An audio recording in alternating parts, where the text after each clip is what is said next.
എന്റെ മനസ്സ് പറയുന്നു. ഞാൻ പോവാ. പ്രശ്നകുമാരി പോകല്ലേ. വളരെ മോശമായി.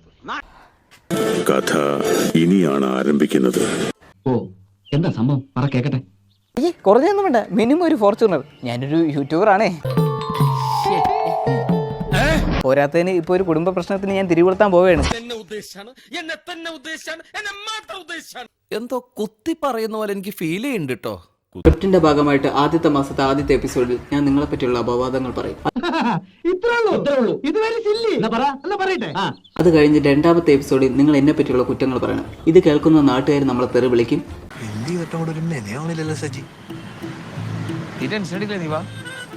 പതറരുത്. രണ്ടാമത്തെ മാസം നമ്മൾ തന്നെ ക്രിയേറ്റ് ചെയ്ത പല എവിഡൻസുകൾ നാട്ടുകാർക്കിടയിൽ ഇട്ട് കൊടുക്കും. അതിനെ അനുകൂലിക്കാനും പ്രതികൂലിക്കാനും ആൾക്കാരുണ്ടാവും. മൂന്നാമത്തെ മാസം നമ്മൾ വണ്ടി ഇറക്കുന്നു. അതിനുശേഷം നമ്മൾ സാനിറ്റൈസർ അടിച്ച് ഒരു ഫാമിലി ട്രിപ്പ് തന്നെ പോകുന്നു. എന്റെ ബുദ്ധി വിമാനമാണല്ലോ, വിമാനമല്ല റോക്കറ്റ്. അതിനുശേഷം നമ്മൾ അമ്മയും മക്കൾ കണ്ടു നിന്നവരെല്ലാം നായിന്റെ മക്കൾ. സോ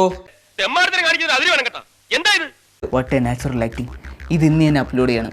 ഇതൊന്ന് വൈറലായതിനു ശേഷം നിന്റെ ചാട്ട എങ്ങോട്ടാണെന്നൊക്കെ എനിക്ക് മനസ്സിലാകുന്നുണ്ട്. ആ വെള്ളം അങ്ങ് വാങ്ങി വെച്ചേക്ക്. അമ്മയുടെ അനിയത്തിയുടെ റിപ്ലൈ വീഡിയോ അവരുടെ ചാനലിൽ ഇടണം. അതും കത്തിക്കയറട്ടെ. എങ്ങനെയുണ്ട് ഐഡിയ? കൊള്ളാം. ടൊയോട്ടോ പ്രാഡ തന്നെ നമുക്ക് ഇറക്കാം. ഭയങ്കരം തന്നെ. പ്രവീൺ കുമാർ എന്ന വൻമരം വീണു. ഇനി അടുത്തതാര്?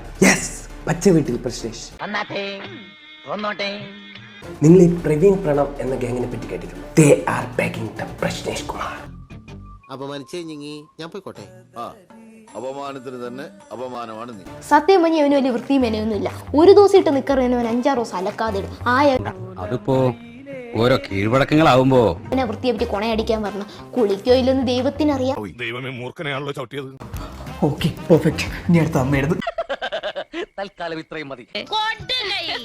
പെണ്ണുങ്ങളായ ഇങ്ങനെ തന്നെ വേണം. അവൻ പെണ്ണ് കെട്ടിയതിനു ശേഷം ഒരു അച്ചിക്കൊന്തനായിപ്പോയി. അവനൊരു പ്രശ്നേഷാണ്. അവനൊരു പ്രശ്നേഷാണ്.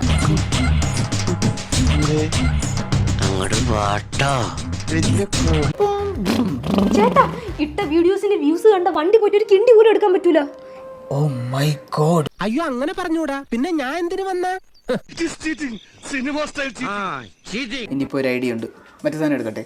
അമ്മ അനിയത്തി കൂടെ എന്നെ ചപ്പാത്തി പലവയ്ക്ക് അടിച്ച്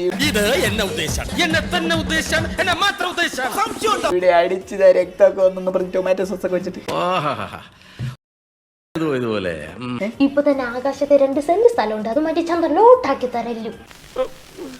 കുഴപ്പമായി തോന്നുന്നത്. അങ്ങനെ പോവില്ലടാ. ഞാൻ വരും, വീണ്ടും വരും. അതുവരെ ഗുഡ് ബൈ.